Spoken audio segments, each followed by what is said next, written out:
welcome to the D3D4 Football Podcast with me, your host, James Richards.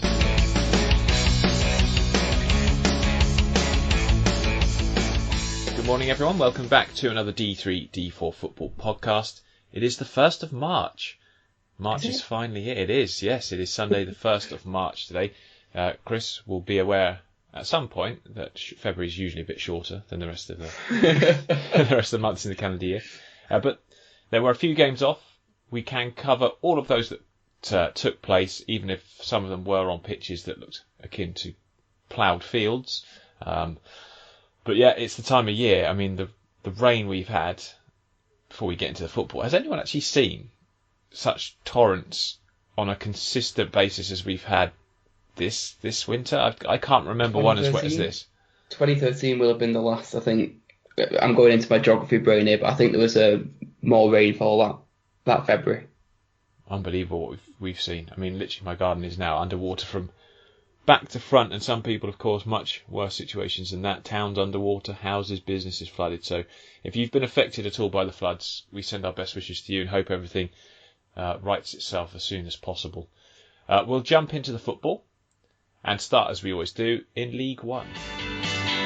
League One. And the Friday night fare, chaps, Portsmouth 3, Rochdale 0. I thought Rochdale actually looked quite tidy in this game, but Portsmouth have found a certain edge recently.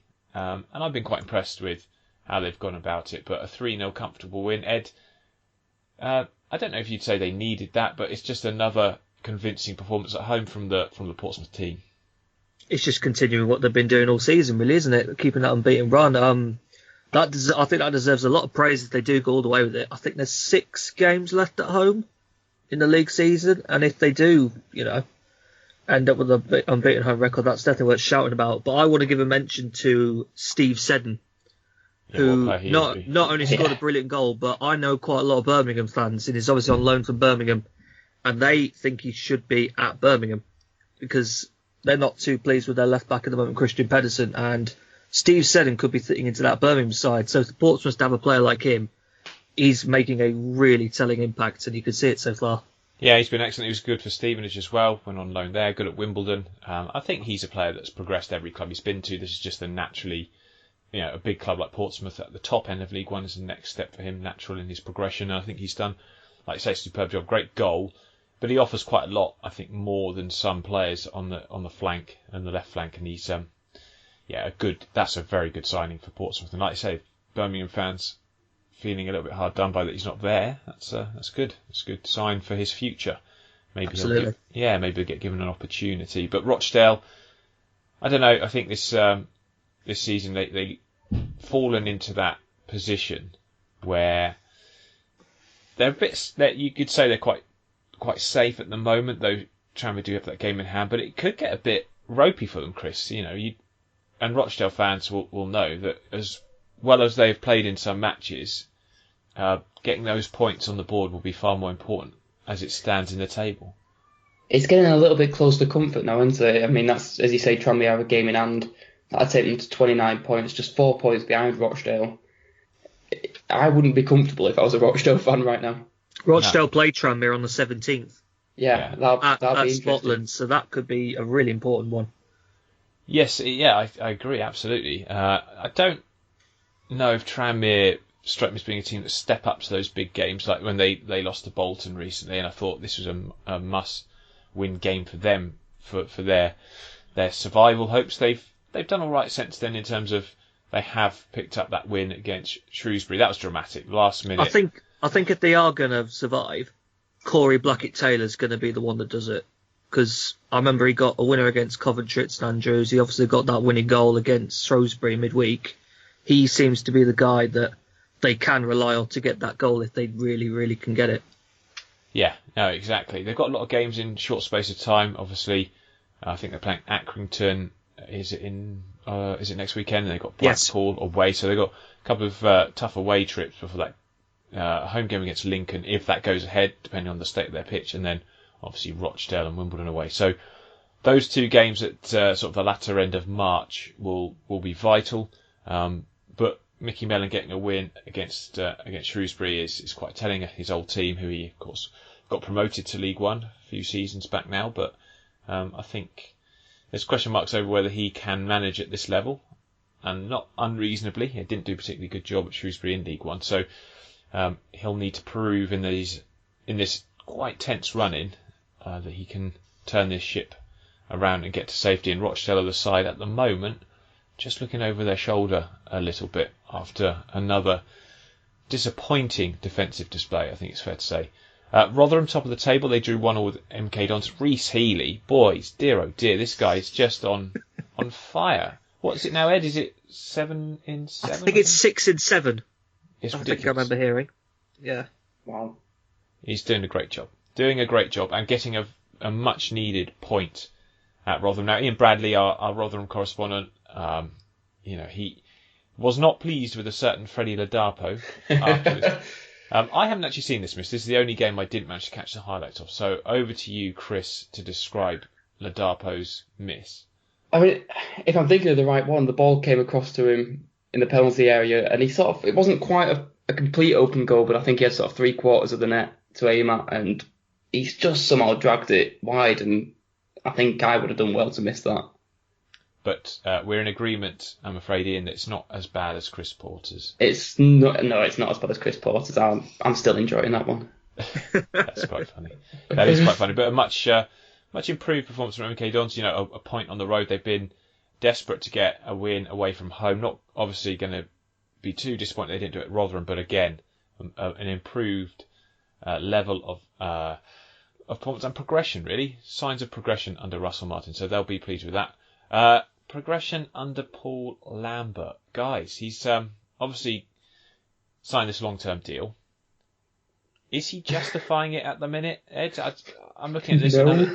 another defeat. Not the best performance, and was it 4 wins in 19 games? I think it's something like that. I remember, obviously, he got that a couple of weeks ago now. It was that 4-1 win over Burton, and I kind of thought that could be the catalyst to start things. It's just gone back to how it was. I think that's really disappointing. Get beaten at home to Oxford, and then that defeat to Blackpool last minute. Great cross from Liam Feeney to set up the winner from, is it Joe Nuttall? I think it was. Yeah, it was, yeah. Yeah. But these are not the results you expect Ipswich Town to be getting at all. So They've really fallen away badly, haven't they? they really have. Seriously, I mean, imagine losing to a David Dunn team. Dear. I've You heard, know what? apparently, He might get the job. apparently he doesn't want the job, I think is what I've heard. They approached, was it Carl Robinson they approached? You'll know about this. Yeah, they James. can, Yeah, they it can was. do Yeah. one there, frankly. Apparently he just wants to get back to coaching. I mean, he managed at Oldham. He didn't particularly enjoy his time doing that. There were some circumstances again, they weren't there about that. But yeah, I don't think they'll go for him. They're already approaching lots of managers, so it's clear that they want someone external. Yeah. I mean, for me, this season looks pretty much over.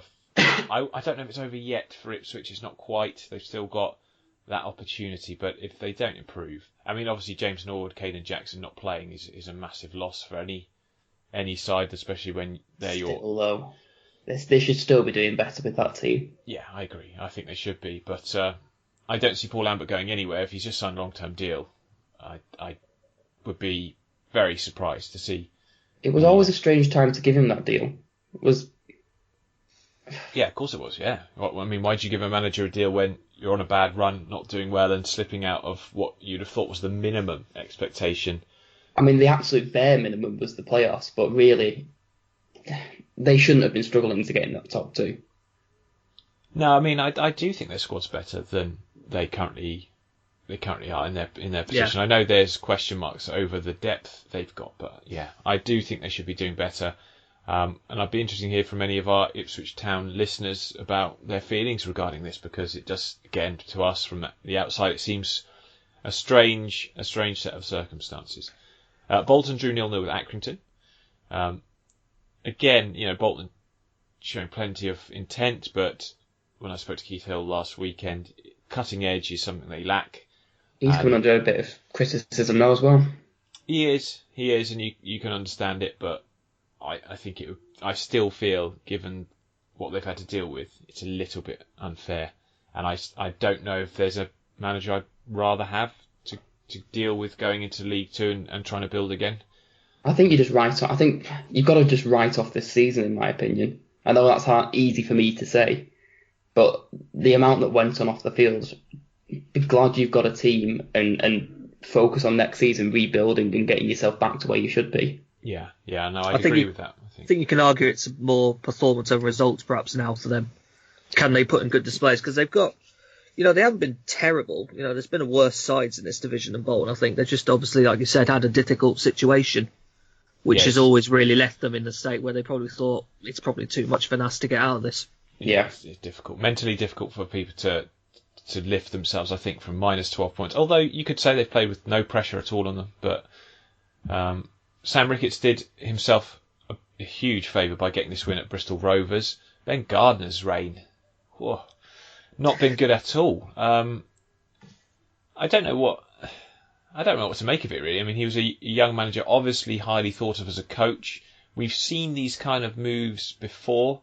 Dan Machici at MK Dons springs to mind, but I'm sure there are others where good coaches haven't translated into good managers. And the results that Bristol Rovers have had under him, in the league especially, am I right in thinking they'd won once under his tenure? Their win against Blackpool on the 15th, and the one before that was away at Ipswich, which was last year. Which was Graham Coffin's last game in charge. Middle of December, yeah. Middle of December.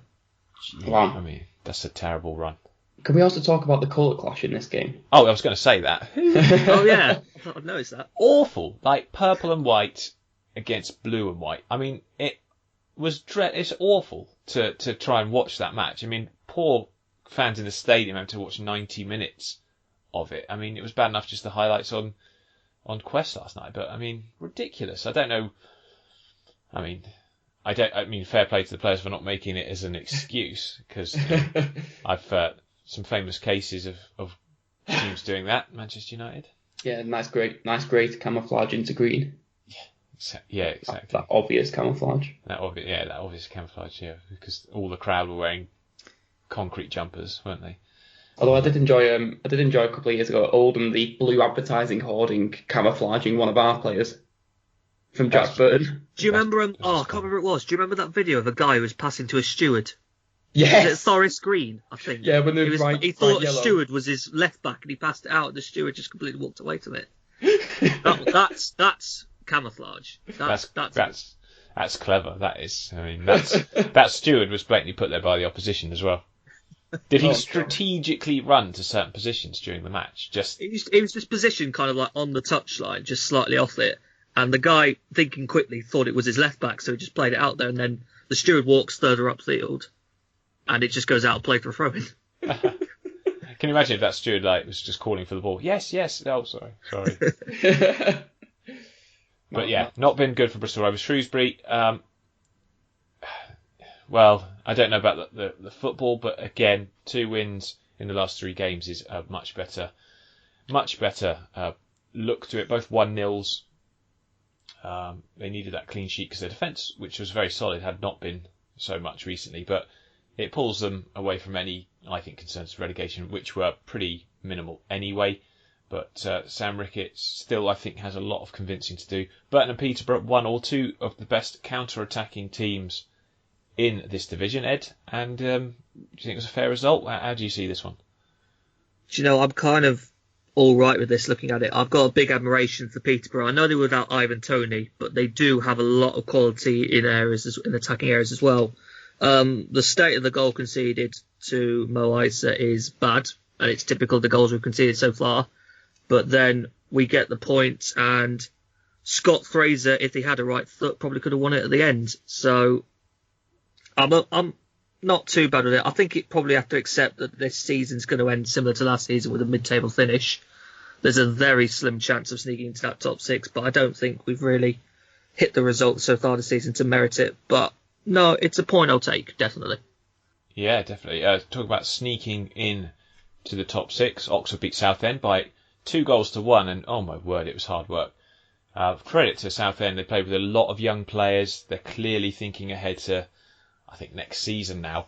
And yeah, they've really ground out, dug in. They were determined, played some nice football at times, deserved their equaliser at the end of the first half, had one just before that disallowed for offside, correctly so to be fair. But I think Sol Campbell, has maybe decided that this season's gone and playing his youngsters, trying to get the best crop of players together. Obviously, they haven't got the most money, so they're going to need to be careful with how they approach next season, because League Two can be, as we've seen with the starts that Scunthorpe and Walsall made, it can be very, very difficult division if you're coming into it off a bad run in the previous season. But that was a good performance. But Oxford dug out of a hole by Matty Taylor, wonderful finish. He's just been so good. And the fact that he's an Oxford boy, he's an Oxford fan, makes it so much. 4 wins in a row now, isn't it? Yeah, it is. Yeah, it's been, and the performances in those games have been much improved. This one, the wind played a massive factor, but we're back to ourselves again. I think convincing win in midweek, a fantastic performance against an Accrington side who played well. They play good football, and they had some opportunities when the scoreline was 1-0 to bring it back. But James Henry put on a masterclass in midweek, and then he wasn't quite at the same level against Southend, but he's such an intelligent footballer. So, but when you've got a player like Matty Taylor, that's what wins you points. If you've got a striker, and we talk about it all the time, that can make such a difference to your overall points tally in the season. Just one player who can put the ball in the net, and we've got that. So we're up there. Whether we'll stay there, I don't know. This is going to be such an intriguing and interesting race for the playoffs before the season finished. Doncaster not out of it yet, Chris. 3-1 win over Wickham. Kieran Sadlier, I put out some stats about who's leading each team, stat leaders essentially. Kieran Sadlier, pretty impressive in most of the metrics that I put on that chart, and I think he's probably the best player, I would say. It's difficult to call. James Coppinger's still brilliant, but in terms of other than James Coppinger's, you've got to look at Kieran Sadlier, I think. Yeah, and Niall Ennis had a fantastic game as well. It was just a superb performance all round. Nice little finish from McCarthy as well. Wickham's right back. But yeah, that's all you can really say about it. They were superb. Have they still got a chance at the playoffs, do you reckon? Well, at the moment, 6 points behind. They do, I'm sure, have a game in hand over Oxford. Yeah, they do. So, I think it's on. It's definitely on, and the performance that they've taken from this one is encouraging. Obviously, the back-to-back defeats prior to this were the Jekyll and Hyde of Doncaster, weren't they? So they go to MK Dons next. I have to say, if they can go there, pick up a win, and then beat Wimbledon at home, then that 3 run of away games, which starts with Portsmouth on the 17th of March and goes Accrington, Bolton after that. They all want to go into that. You look at Doncaster's away record at the minute, and it's towards the bottom. But you compare the number of games they've had to other teams, and they've got like 4 less games away from home at the minute, with all the ones they've been cancelled. So if they can pick that away form up, I think they're definitely in with a shout. Yeah, but does that also suggest that they've got a tricky run in, because they've got an away game, then a home game, then an away. So 4 away games on the bounce, finishing with Burton on the 28th of March, before a home game against Tranmere, and then 2 away games back-to-back against Lincoln and Rotherham. And then obviously Ipswich home, Blackpool away on the last day. It difficult. Yeah. It is difficult, but I wouldn't rule it out. Definitely wouldn't rule it out yet. I don't think you can. I think when you've just come off the back of a performance like that against Wickham, who are terrible away from home, by the way, that's important. But yeah, if they don't improve the away form, like you said, Ed, that's going to be a very difficult run-in for them. Final game that took place, obviously, on Saturday was Gillingham, unbeaten, I think, was it 14 or 15 going into it was 15. And then AFC Wimbledon and Callum Riley, who obviously left the Gills in the summer, comes back to haunt them, a 2-1 win. Massive result for Wimbledon and Glyn Hodges' time. Absolutely massive, because it pushes them. That they've been the team that we've been talking about Tranmere catching for quite some time now, and now they've managed to pull themselves above Rochdale. And it was their first win in something like 7 games as well. So, much, much needed. Yeah, absolutely. It was a fantastic win for them. And it does just give them that little bit of breathing space, as you say, 8 points above Tranmere. Rochdale have a game in hand and Tranmere have 2 games in hand, though, so it could still be a bit tricky for them. Yeah, well, they've got Bolton at home next. You've got to think they've got to win that. I mean, what I would say, Joe Day, what a signing he has been for them, because he was superb. In the games against Blackpool, he was solid. At Rotherham, he was excellent. Against Ipswich, he was really good. So he has turned out to be a player that's won them points on their own, and there's no doubt that he was a top performer with Newport. Didn't quite get the chance at Cardiff, which I thought at the time was a strange move for him if he wanted to continue being a number one. Yeah. Turns out he's not been. But, massive performance yesterday, saving from Tucker's header right at the end. Although it was right at him, you have to react quickly to those. And important save. Important for Wimbledon as well for those 3 points. Gillingham, I don't know. I think it was always going to be a long shot for the playoffs for them. But the fact that we even have been talking about Gillingham and the playoffs compared to the last few seasons where they've been down the other end shows signs of big progress. But I'm not convinced that the 7-point gap that they currently have between them and the top 7, and with all the other sides with games in hand and more points than them, I can't see them making it. But a much improved season from the Gills. There was no game for Sunderland, obviously, because they played Coventry today. So if you're a Coventry or Sunderland fan, all we'll say is 1-1 draws they both had in midweek. Yeah. I'm going after this. I can't wait to see them draw with each other, like you say, end up with a 1-1 draw. Well, I'm going 2-1 Sunderland.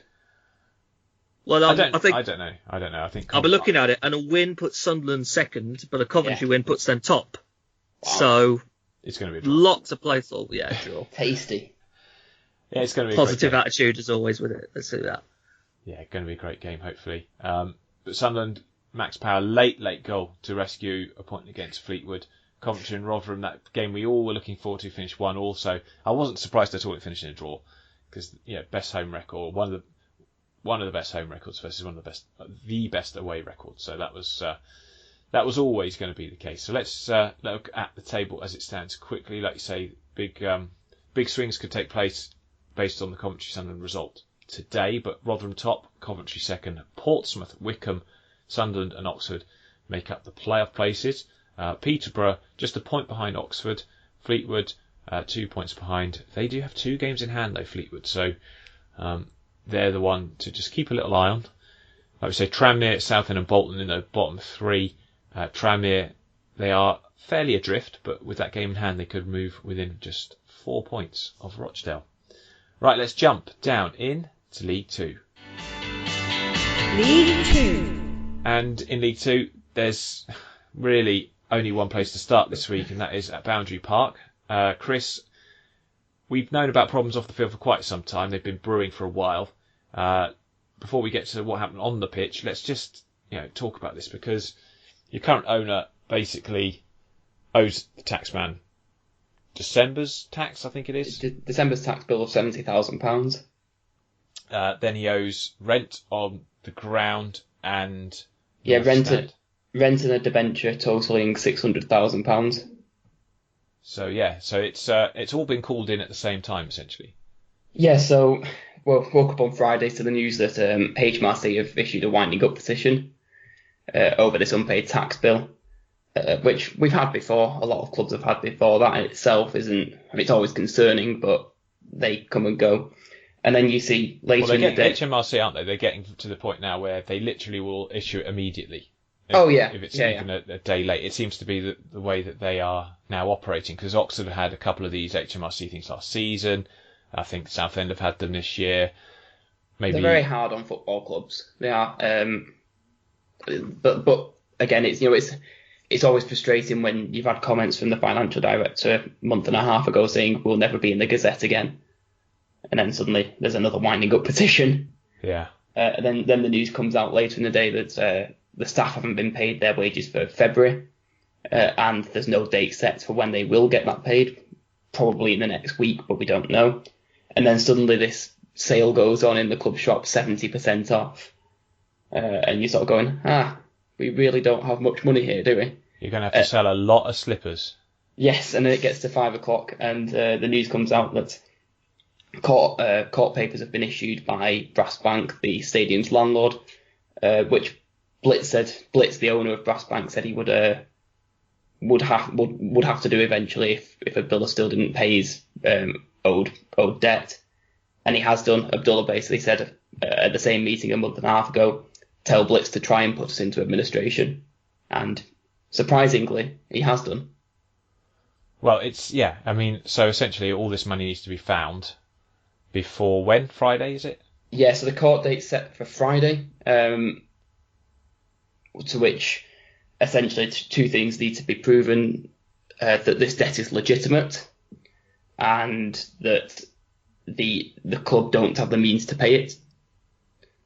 And I suspect that we'll see both of those things proven. We might see a slight delay, maybe a slight extension on the court, but I think administration is inevitable now.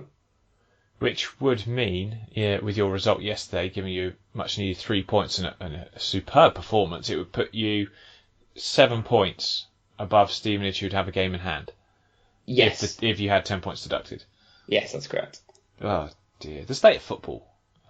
It's Macclesfield players again not paid. That came out yesterday, I think. Yeah, it's a total mess, and once again we find ourselves looking towards the Football League governing bodies, wondering how they're letting clubs get into these messes. I mean, I appreciate the EFL can't control what clubs are doing, but there's been warning signs at both of these clubs for a long, long time. Yeah, there has been, and the other thing is as well, I'm not saying there's anything untoward gone on at Oldham, but the fact that the club have been separated from any assets that they could essentially use to fund themselves is not uncommon. It's not, but that's also a slight misunderstanding of the situation at Oldham. They have been separated, but there are still abilities for the club to make money from that North Stand facility, and they've chosen not to take them. Yeah, I think there's more than meets the eye here. I think it could be a bit of ego, a bit of personality as well, which does not help the situation one bit. Talk about the game, though. Talk about the game, because 5-0. You, in your first season, I think you tweeted out something about you saw them win 5-0 against Nottingham Forest. Yeah, so I was trying to think. So my first game was when I was really quite young. I don't particularly remember it at Tranmere away. And then I started going in the 2006-2007 season, which is the season we last made the playoffs. And we beat top of the league Nottingham Forest in League One 5-0. And that's the last time we did it.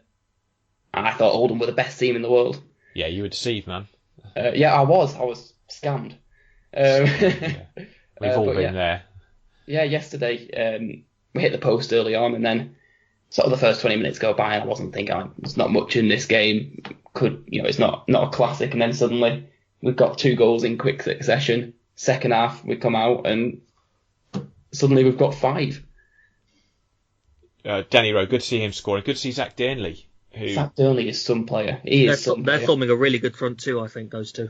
Yeah, they are, and I think Zach Dearnley. And the big thing yesterday is we played Danny Rowe, up front, as you'd expect to play a striker. Because early, other games we've been playing him really quite deep, almost as a central midfielder at times. But yesterday he was able to stay quite central up top, and he got the 2 goals. You give him the ball and he shoots, and he'll score. Impressive win, certainly. Not great for Newport, whose manager admitted it could have been more. It could have been, and I think they're the worst side I've ever seen at Boundary Park. Not just this season, ever. Wow. Wow, and consider you've seen Oldham's play there. I've seen Oldham play there, yeah. They must be dreadful. Not a good spell they're going through. Obviously, massive injury problems, and quite a lot of games actually in a short spell has really stretched them. And it's possible that has just come at a moment. This has come at the worst moment. This sort of run with coinciding with injuries, and also this time of year, injuries are more likely because of the state of pitches and the way players play on them. So not great. Bradford, though, massive victory for them. 2-1 win over Plymouth, who finished the game with 9 men. I really am a big fan of Stuart McCall-Ed. Great to see him pick up. I think it's only his second win since being in charge. But he did say in his pre-match comments that they were going to attack and they were going to try and take the game to Plymouth, who are notoriously good at going forward. And they really made the most of the atrocious pitch and got the win. They really did, and we need to give a mention to Dylan Connolly for his goal. What a cheeky finish. He got brought down by Gary Sawyer about 5 minutes or so before, got Sawyer sent off. He's got no number on his back, and he's taken the ball from about 25 yards out and curled it right into the top corner to put them 2-0 up. And, yeah, like you say, I think with Bradford, I think the minimum expectation for them this season has got to be the top 7 to me, the playoffs. They are still in that hunt. I do like McCall. I think he's a very positive addition. Certainly, I think we'll see an upturn in results eventually. They've just got to up their game, I think, and start grinding out the results, and I think they'll get back in there, definitely. Well, while we're talking Bradford Newport, let's just join, I think, the voices that have condemned the comments that were made towards Stuart McCall and the Bradford supporters by a very small minority. In fact, it may well have been started by an individual in the midweek clash, or the clash last weekend between Bradford and Newport at Rodney Parade. And the club, I have to say, Newport have acted brilliantly and dealt with it very well. So you have to say there are idiots out there, and clubs cannot always prevent them from entering their grounds, but they can do what Newport have done and issue apologies, stood up to it, and basically doing all they can to find the individual and get them out of their club forever. So that's great stuff to see, but we don't want to see it at all, really. Mindless stuff. But great to see Bradford win. Plymouth, that puts them down in the mire. And we talked about our teams to go up. And I saw Tim Robinson rather unwisely suggesting that Cheltenham's season was done. And I thought, it could be a little bit premature to say that. And they've done what we expected. They've got the wins. They've beaten Colchester. And they've moved themselves now just a point behind Exeter. And they are in good form. Yeah. 5 wins in a row, 6 in the last 7. That's promotion form. And they're beating There's teams. no other way around it. Yeah, they're beating teams around them as well. They are. They're just brilliant. Alfie May's got another one. What a signing he was. I mean, I never felt superb. Never felt he got much of a fair cop at Doncaster. I thought he was a very busy, industrious, pacey striker. Maybe this is the move he needed. He needed regular game time, and he's proving already that he's been a great addition to the team. There's a lot made, like Luke talks about, all the strikers they've got, but he has certainly formed an excellent partnership with Varney on most occasions, is who he's played with. But yeah, good player. And this game next weekend between Port Vale and Cheltenham, that's going to be massive, of course, for Port Vale's playoff hopes and for Cheltenham's automatic promotion push. I think you look at Cheltenham's running, it's not that bad. I don't look at it and think, yes, they've got to go to Swindon, but tell me another team in there that they wouldn't think they can beat. I mean, El Glossico, Forest Green massively out of form. Yeah, it's a great name. That's the term. It is the term, and I love it. But yeah, I think they've got one of the best run-ins. So we could be seeing Cheltenham promoted to League One. Blimey. Go on. Be great to see. Exeter will be, I don't know, disappointed that they, again, difficult conditions, but I've been impressed with Crawley under John Yems. They've found that their attacking verve, they're, again, the best, statistically best, at counter-attacking team in League Two. So they've had more counter-attacks ending in a shot than anyone else. And I suppose it's hard to measure how good a counter-attack is, but if it ends in an opportunity to get a shot away, then you have to sort of think that's not bad. And they've had 92 of those, I think, this season. Well, there was a really good finish from Nadazan to their goal as well to put them up. Yeah, lifting the ball over the keeper. He's been a player that I think has been given a new lease of life under Yems, because he's playing in a front two and he's being used in sort of the way you'd expect him to be used. He's a striker with pace, likes to play with a big man, plays off the shoulder, and uses his pace to great effect. And yeah, he's like I say, he's been one of the most improved players since Gabriele Cioffi was dismissed, and they brought in John Yems, who's done, I think, a really good job. Carlisle, they beat Cambridge, so Bonner's 100% start disappears with that one. Carlisle, very good performance, and there's some signs, I think, next season under Chris Beech will be quite interesting.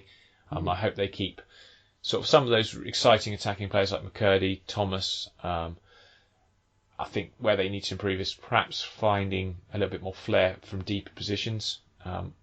And obviously they had a lot of individual mistakes defensively earlier on in the campaign, but in Aaron Hayden they found a centre-back who I think will go on to do very, very well. Credit to Morecambe, 1-1 draw with Crewe. Terrible tackle in this game. I love that tackle. Oh. I can see why David Artell on the touchline lost his head, though. Oh, he was furious. He was absolutely furious. And I don't blame him at all, because, do you know what? There's tactical fouls, and then there's that. There's just assault. The highest quality. I mean, the thing is, what you can understand from the reaction is that could have really done him some injury. I mean, it's Perry NG, so they're arguably the best Crewe player that they have. Key player in that team. So, I can see why he reacted like that. But it was a dreadful lunge just to stop them breaking. But yes. He's going to be a loss to Morecambe as well, because he's been one of their best players at the moment. Morecambe. Yes. Yeah. I think they might feel it a bit different without him, but we'll see with that. I mean, they're struggling either way, and that's a big, big point. And especially when you sort of look at Oldham losing 12 points, possibly Macclesfield losing points, that extra point come the end of the season could be massive. I think Morecambe will be okay. Probably. I think they will be. I agree. If Stevenage can go on some sort of run, and the thing is they haven't shown any signs of doing it so far. It's not like a Martin Allen returning to Barnet situation here. We haven't seen anything that suggests they've got that much life in them. So other teams, a lot of other teams are saying thank God for Stevenage this season, because there's been some really poor sides getting away with, and the fact that there's only one relegation place. They're getting away with being really quite rubbish. And yes. But Macclesfield, they've been very solid, but they lost 2-0 to Salford. Very different clubs, these two. You've got a club with a rich history, but a small fan base and huge financial problems. And then you've got Salford City, which is a side that, yes, they may have a rich history in non-league football, but certainly not in the EFL. And they're being bankrolled in everything that they do. Well, apparently next season's when... I thought it must have been this season, but someone was telling me yesterday next season's when the financial fair play for them really kicks in. I've noticed they're going to shed. I think they'll keep a small but highly paid squad. Is what I reckon we'll see. Yeah, but even then with their home attendances, they must be struggling. It depends how the books are cooked, I suppose. Well, it's weird. We talk about home, and they've got the best away record in the division, but their home record is the 22nd best. Really?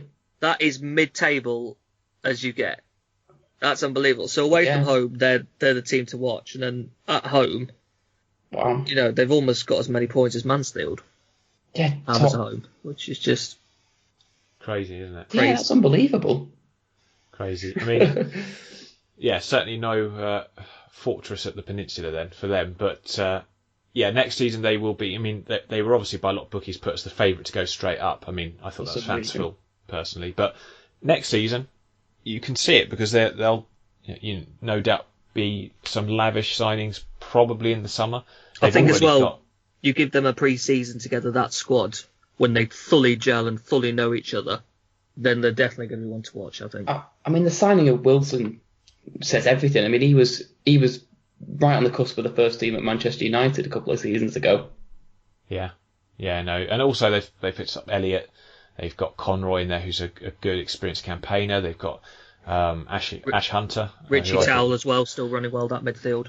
Yeah, the fact Persiani's not in their team, he's been sent to Oldham, I think says a lot.